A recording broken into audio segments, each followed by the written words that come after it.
ucapkan selamat pagi, salam sejahtera dalam nama Tuhan Yesus Kristus. Pagi hari ini kita ada di rumah Tuhan.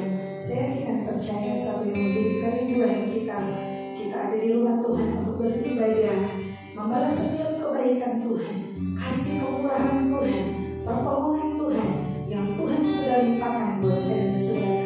Untuk itu pagi hari ini kita mau memuji Tuhan, menyembah Tuhan, nyanyikan pujian sungguh besar setia nyata di sepanjang hidupku. Haleluya Yesus. Terima kasih Tuhan Yesus. Haleluya Yesus. Terima kasih Tuhan Yesus. Sungguh besar setiamu, nyata di sepanjang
Puji Tuhan, kita akan memuji Tuhan. Ini kan pujian, Tuhanlah kekuatan dan mazmurku. Haleluya.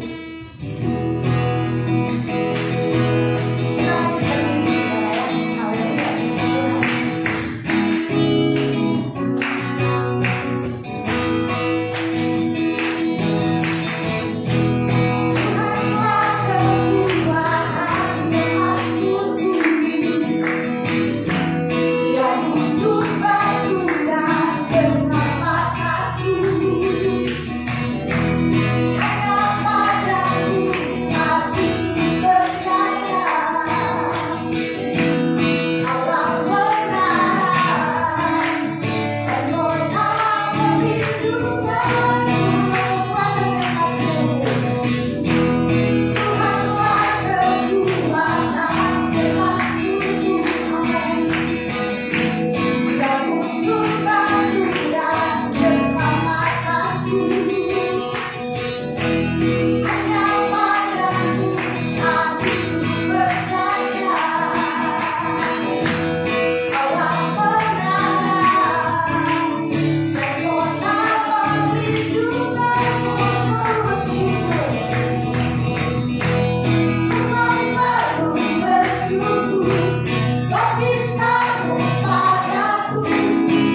terjadi, biar bumi akan berlalu.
Buat saya dan saudara kita kan masuk dalam kebenaran firman Tuhan. Kita akan pujian kekuatan hidup.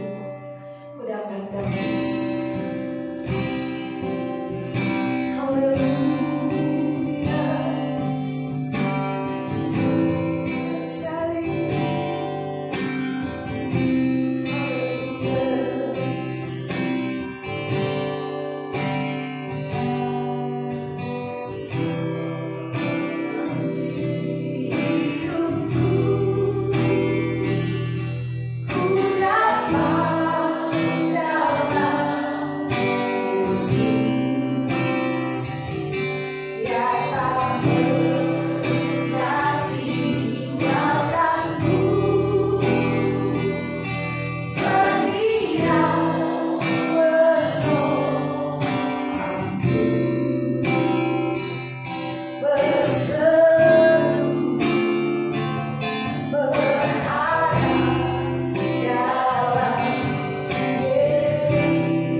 Tuhan, dengan hujan kami ini dan hujan ini menjadi berkat bagi sekeliling resort kepada kami berikan kami ya Tuhan, menjadi berkat dan hormat kemuliaan nama-Mu ya Bapa.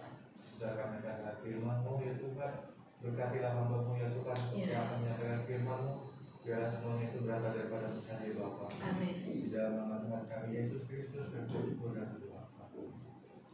Amin. Puji Tuhan. Pagi hari ini kita akan dilayani oleh hamba Tuhan muda, namanya Julianus. Dia akan memperkenalkan diri. Waktu dan tempat saya persilakan.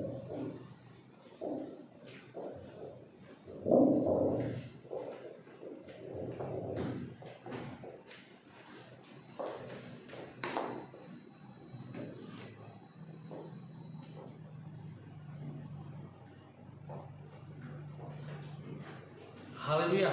Haleluya. Puji Tuhan. Senang sekali kita masih dapat berkumpul, kita bersama-sama memuji besar nama Tuhan. Kita semua karena kebaikan Tuhan, kita masih diberikan kesempatan dengan tubuh yang sehat, dengan keadaan yang baik saja. Itu semua karena kemurahan Tuhan yang terjadi dalam setiap kehidupan kita.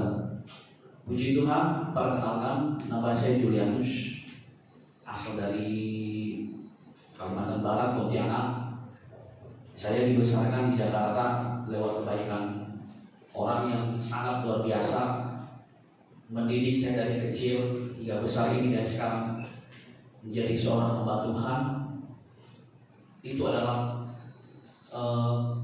berkat yang sangat saya rasakan sehingga saya bisa dididik, bisa diajar, bisa tertanam dan sekarang menyerahkan seluruh kehidupan saya untuk melayani Tuhan. Dan saya masih kelas 1 di sekolah agama Palembang, dan mungkin minggu depan akan berangkat lagi ke Palembang untuk ambil kelas 2. Dan kiranya semoga Tuhan tolong segala perjalanan apapun, mulai dari rapid test hingga naik pesawat, dan Tuhan tibakan di Palembang dengan selamat. Haleluya. Saya juga mengucap syukur untuk kesempatan yang diberikan pada saya pada saat pagi hari ini bersama sidang kita yang ada di tempat ini, GBD Maranatha City Resort, pengembalaan Bapak Pendeta Asem Parbun serta istri. Ya, bagi saya adalah ini harus siap gak siap itulah menjadi seorang hamba Tuhan. Kemarin saya juga sedikit kaget juga dikabarkan cuma 4 hari Kamis. Kebetulan saya waktu itu ada urusan sama ponakan gembala di gereja, dipercayakan untuk membeli sesuatu pada waktu itu untuk ambil rapid test gembala, dan seketika itu juga saya ditelepon sama Mas Ron suruh melayani. Oh haleluya. Jadi persiapan cuma 4 hari saya bilang. Itu sangat sangat ini juga bagi saya sangat kejutan juga, dan sangat bisa dibilang berkat juga gitu. Karena ya sebenarnya sih sebagai manusia mungkin kita memiliki namanya keterbatasan, ketidakmampuan, tetapi ketika kita menyerahkan seluruhnya dalam tangan Tuhan, pasti Tuhan akan membuka kita, pasti Tuhan akan menolong kita, menguatkan kita, asalkan kita berdoa sepenuh-sepenuhnya dalam Tuhan. Haleluya. Dan terima kasih juga secara khusus juga kepada Tuhan Yesus yang telah masih mempercayakan saya untuk memberitakan kebenaran firman Tuhan pada saat pagi hari. Baik, tidak berlama-lama, Bapak Ibu Saudara sekalian, kita akan buka Alkitab kita.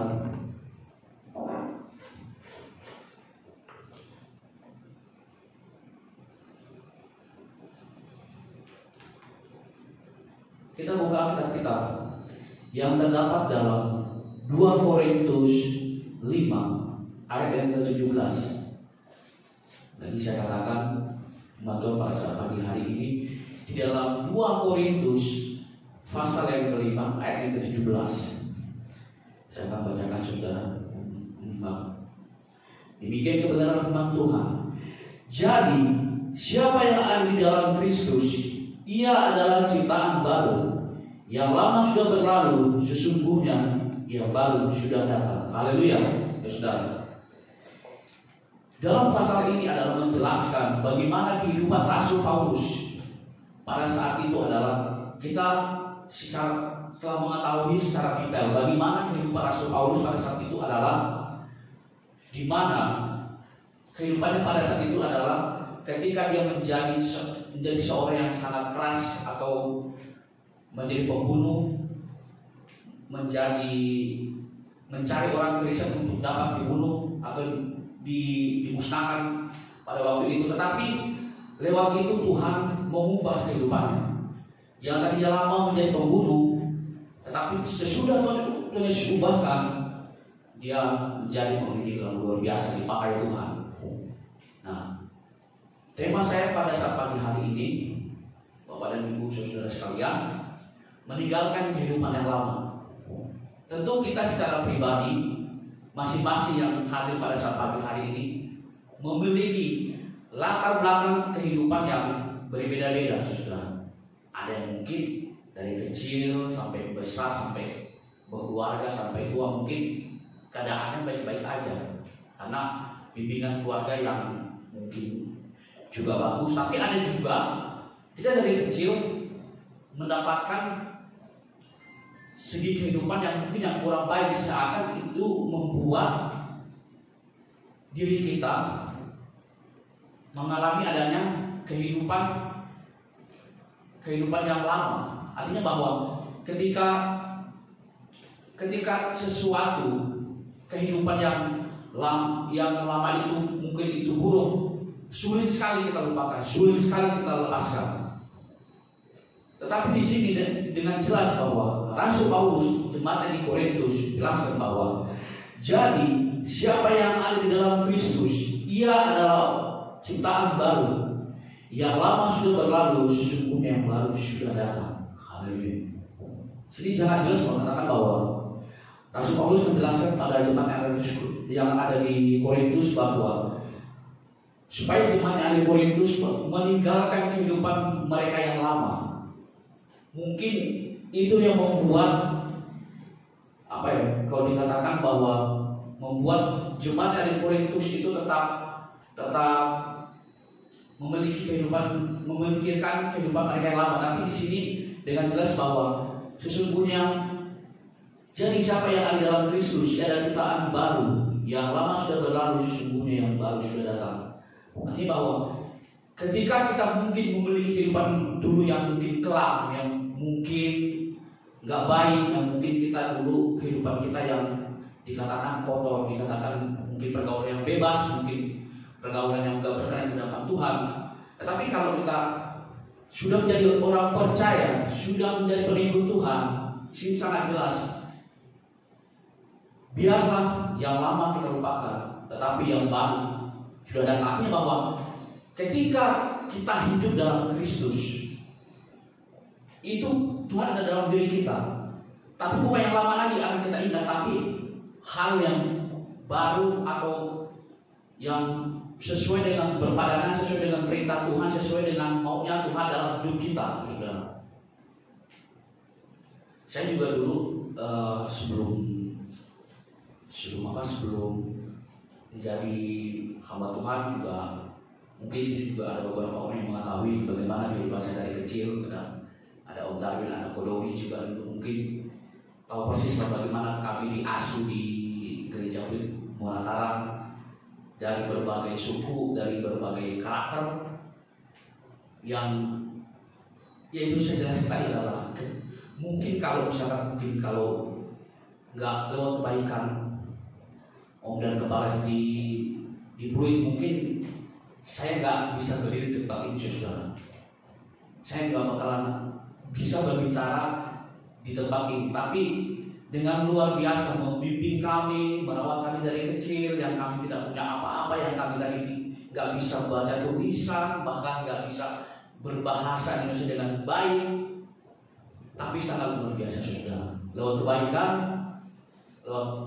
kebaikan sidang jemaat yang ada dan juga Om Gembala, semua dapat bisa dibilang tertanam dengan baik dalam kehidupan saya. Meskipun ya kalau misalkan kalau misalkan dari mau latar belakang dari kehidupan saya, saudara, saya juga bukan dari kehidupan orang yang baik-baik, bukan dari pergaulan yang baik. Bagaimana? Dari kecil saya sudah bergaul namanya, kalau kami di sekolah kita itu mengajarkan namanya okultisme. Bagaimana okultisme itu adalah bergaul dengan yang setan-setan itu, karena latar belakang keluarga saya adalah bapak saya adalah dukun dan saya sama mama saya itu dari kecil Katolik. Jadi apa saudara? Ada sesuatu hal yang Tuhan ubahkan dalam hidup saya. Ada Tuhan yang mau Tuhan ubahkan dalam hidup saya, saudara. Ketika saya ke Jakarta dari kecil dirawat, dan inilah Tuhan yang mau dalam hidup saya untuk menjadi seorang hamba Tuhan. Meskipun itu nggak mudah, itu bukan sekedar melihat telapak tangan, itu semua butuh proses, saudara-saudara. Apalagi saya juga yang saya memiliki kehidupan yang kacau balau juga, pergaulan dari teman-teman yang sempat juga mengejek saya, sampai juga bahkan menjatuhkan harga diri saya, bahkan dikatakan gini, kamu gini. Lihat orang yang anak lain itu, mereka bisa berkembang, mereka bisa cari ketentuan. Kenapa kamu nggak mau seperti mereka? Tetapi lewat proses yang ada, saya tetap bertahan. Nyata ini maunya dalam hidup saya, saudara, untuk dipakai untuk menjadi alat Tuhan, untuk menjadi seorang hamba Tuhan. Itulah yang menjadi perjalanan dalam hidup saya, saudara-saudara. Jadi ketika kita sudah hidup dalam Tuhan, sudah hidup dalam kebenaran firman Tuhan, kita jangan lagi memikirkan hal-hal yang lalu yang mungkin bukan hal-hal yang bermanfaat, bukan hal-hal yang berfaedah yang kita ingat, tapi adalah sekarang yang ditanya dalam Tuhan, bagaimana Tuhan itu bekerja dalam hidup kita, saudara. Dan kalau Tuhan itu bekerja dalam hidup kita, kita pasti tidak akan mengingat masa lalu kita. Kita pasti tetap tertuju pada pikiran kita kepada Tuhan Yesus, saudara. Ada beberapa poin yang dapat saya bagikan buat saya pada saat pagi hari ini. Bagaimana agar kita dapat mempertahankan kehidupan kekristenan kita? Ini pertanyaan, saudara. Bagaimana agar kita dapat mempertahankan kehidupan kekristenan kita? Tentu adalah ada beberapa poin. Poin yang pertama adalah bersandar atau melekat kepada Tuhan. Haleluya. Ketika kita hidup dalam mempertahankan hidup kita sebagai, bukan juga sekedar menjadi seorang Kristen, sekedar menjadi seorang pengikut Tuhan, tapi betul-betul hidup dalam Tuhan. Poin yang pertama ini dikatakan adalah bersandar atau melekat kepada Tuhan.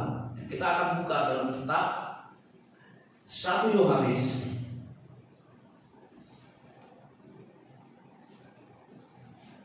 Satu Yohanes 2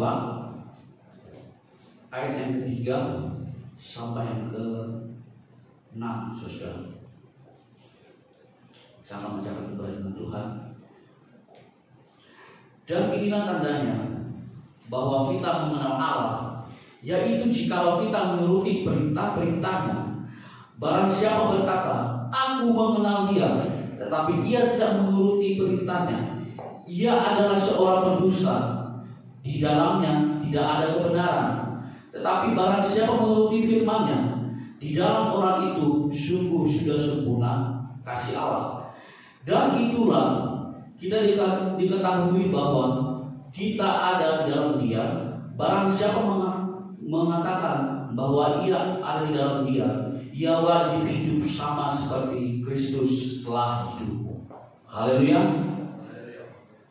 Sini sangat jelas mengatakan bahwa bersandar melekat kepada Tuhan, artinya bahwa ketika kita mempertahankan kehidupan kita sebagai umat yang terpercaya kepada Tuhan, mempertahankan kehidupan kita secara kekristenan, bersandar dan melekat kepada Tuhan. Jadi apapun yang menjadi pergumulan kita, apapun yang menjadi masalah kita, apapun menjadi problem kita dalam kita menjalani kehidupan sehari-hari, baik dalam pekerjaan, dalam keluarga, dalam atau apapun itu, dalam pendidikan, kita terus menyerahkan ke dalam tangan Tuhan. Apapun menjadi rencana kita, apapun menjadi pergumulan kita menyerahkan ke dalam tangan Tuhan. Itu adalah bersandar atau melekat kepada Tuhan. Artinya bahwa kita tetap terkoneksi dengan Tuhan. Jadi jangan sekali ketika kita mempunyai pergumulan, ketika kita mempunyai masalah, jangan kita lari kepada manusia. Terkadang manusia itu bukan memberikan jalan keluar.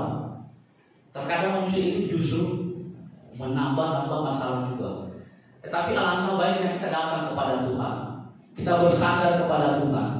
Kita menyerahkan seluruhnya dalam tangan Tuhan, saudara. Kalau bersandar itu adalah betul-betul ya hidup kita bersandar atau melekat atau kita tetap bersekutu bersama Tuhan setiap hari lewat doa kita, lewat pelayanan kita, lewat kebaikan kita, apapun yang telah kita lakukan, kita bersama-sama dengan Tuhan.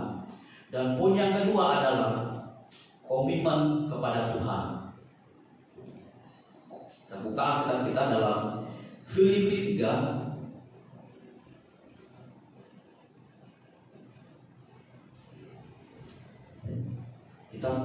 Filipi 3 ayat yang ke-13.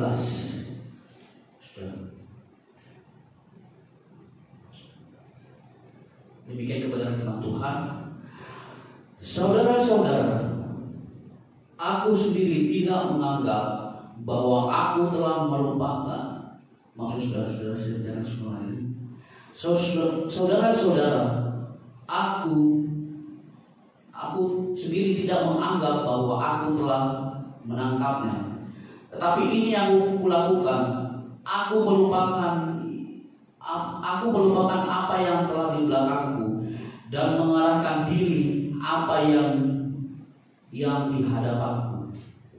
Ini saudara yang menjadi kemauan Rasul Paulus kepada jemaat yang ada di Filipi pada saat itu adalah supaya jemaat-jemaat yang di Filipi adalah mengarahkan pikiran mereka, mengarahkan aspek kehidupan mereka dalam Tuhan, sepenuhnya tertuju pada depan, bukan memikirkan lagi masa lalu, kita balik ke belakang lagi, kita flashback ke belakang lagi melihat kehidupan kita yang dikatakan yang nggak baik. Tetapi di sini sangat jelas mengatakan bahwa aku melupakan apa yang ada di belakangku dan sekarang aku mengarahkan apa yang ada di depanku.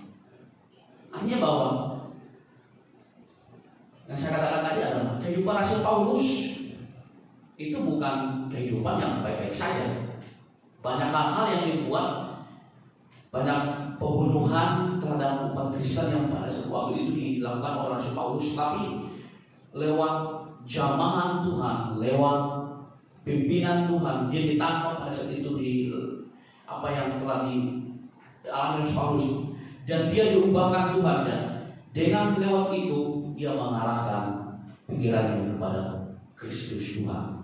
Yaitu adalah sepenuhnya dia mengarahkan segala pikiran itu kepada Tuhan. Bukan lagi kita memikirkan masa lalu, saudara. Karena masa lalu itu terkadang bukan membuat kita semakin maju. Masa lalu itu terkadang bukan membuat kita semakin berkembang, tetapi malah diingat-ingat terus, diingat dan diingat lagi. Akhirnya suatu hal yang baru sulit datang dalam hidup kita, saudara. Tapi kalau kita mengarahkan hidup kita dalam Tuhan, hidup kita sebenarnya dalam Tuhan, pemikiran kita, niscaya ketika kita mengutamakan Tuhan dalam kehidupan kita, Tuhan akan menolong kita, saudara. Tuhan akan mampukan kita, saudara, untuk melewati setiap proses yang ada dalam hidup kita, setiap masalah yang ada dalam pekerjaan kita atau dalam keluarga kita, saudara. Tuhan itu gak akan biarkan anak-anaknya terlalu begitu saja. Tuhan itu gak akan membiarkan kita tergeletak sampai terjatuh. Tapi Tuhan itu akan suatu saat akan mengangkat kita dan menolong kita, saudara-saudara. Komitmen dalam pengiringan kita kepada Tuhan adalah penting. Jadi apapun yang telah saudara yang dilakukan pada saat pagi hari ini itu semua Tuhan akan berterima kasih saudara. Jadi ketika kita mau utamakan Tuhan dalam hidup kita, ketika kita mau utamakan Tuhan dalam apapun itu dalam hidup kita, Tuhan akan membalas setiap apa yang telah kita berikan. Contohnya pada saat pagi hari ini, luar biasa di tengah pandemi corona seperti ini masih ada datang beribadah. Saudara, ini sangat luar biasa karena ya di masa-masa seperti ini adalah bukan masa-masa yang baik kita alami, tapi masa-masa yang sukar. Saudara, saya juga melihat di gadget atau di HP, di berita, sampai presiden pun juga kemarin juga saya baca itu ketika dia ketemu sama wali kota Solo itu, dia kata sempat di swab karena wali kota Solo itu positif corona pada waktu itu. Nah saudara, jadi tapi bagi kita orang percaya, bagi kita anak-anak Tuhan, ketika kita datang bersekutu bersama dengan Tuhan yang telah dilakukan pada saat pagi hari ini, itu semua akan Tuhan tolong saudara. Tuhan akan berikan kita kesehatan, Tuhan akan memberkati kita dalam pekerjaan kita, dalam keluarga kita, bahkan pencarian kita. Tuhan akan menolong kita saudara. Dan poin yang ketiga adalah tetap menghasilkan buah yang baik.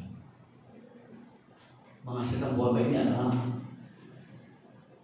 apa yang telah kita berikan kepada Tuhan, apa yang telah kita sesuatu hal yang kita dapatkan kita berikan kepada Tuhan adalah menghasilkan buah yang baik. Kita akan baca Alkitab kita pada saat pagi hari ini terdapat dalam kitab Roma.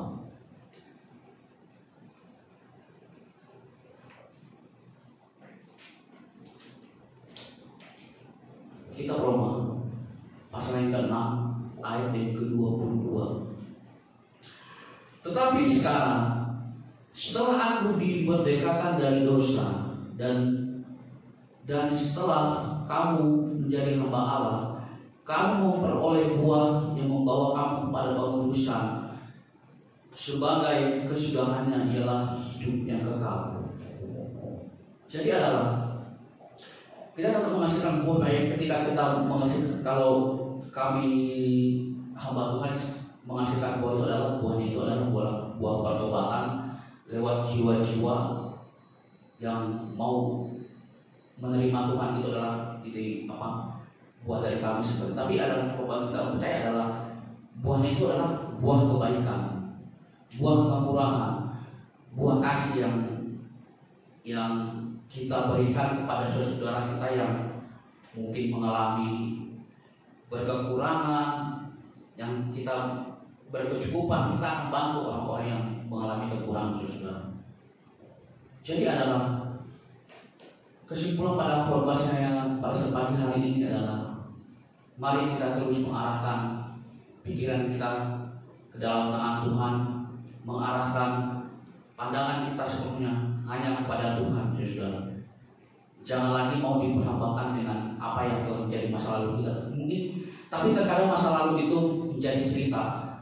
Tapi cerita yang bagaimana dulu, apakah cerita yang baik, apakah cerita yang bukan baik. Tapi adalah di sini saya menegaskan bahwa mari kita hidup sepenuhnya dalam tangan Tuhan, mengarahkan pandangan kita sepenuhnya hanya kepada Tuhan, saudara. Mungkin sekian saja khotbah yang telah saya bagikan pada saat pagi hari ini. Kiranya apa yang telah saya sampaikan ini dapat memberkati kita semua. Ada berkat yang Tuhan berikan kepada kita setiap masing-masing yang ikut ibadah secara live, baik juga secara live streaming, saudara. Tuhan akan memberikan kita berkat. Mungkin belum sekarang kita terima, tapi nanti pasti Tuhan akan berikan semuanya itu. Haleluya, saudara. Terima kasih sekali lagi dan saya serahkan kepada Ibu Gembala.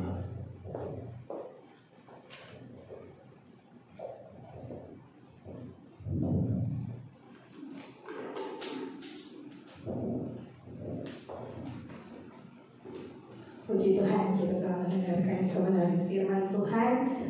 mengingatkan kita untuk kita meninggalkan hidup yang lama, kita hidup dengan memandang terus kepada Yesus, hidup yang baru, kita lebih mengasihi Tuhan, lebih setia kepada Tuhan. Kita akan nyanyikan pujian firman-Mu, pelita bagi kakiku, terang bagi jalan. Haleluya. Terima kasih Yesus.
kepada kesempurnaan.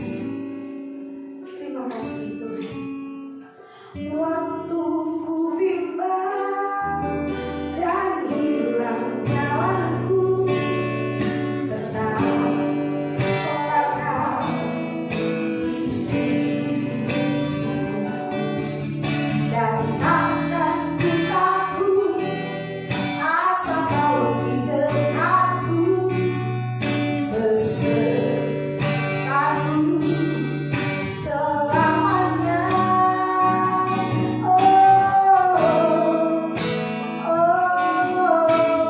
Firman ucapkan di kakiku, teraplah hijau, teraplah di jalanku, teraplah hijau, teraplah di jalanku, teraplah hijau. Terima kasih Tuhan. Terima kasih Yesus. Bapa di surga, Allah yang kami panggil di dalam nama Tuhan Yesus Kristus, kami bersyukur berterima kasih buat firman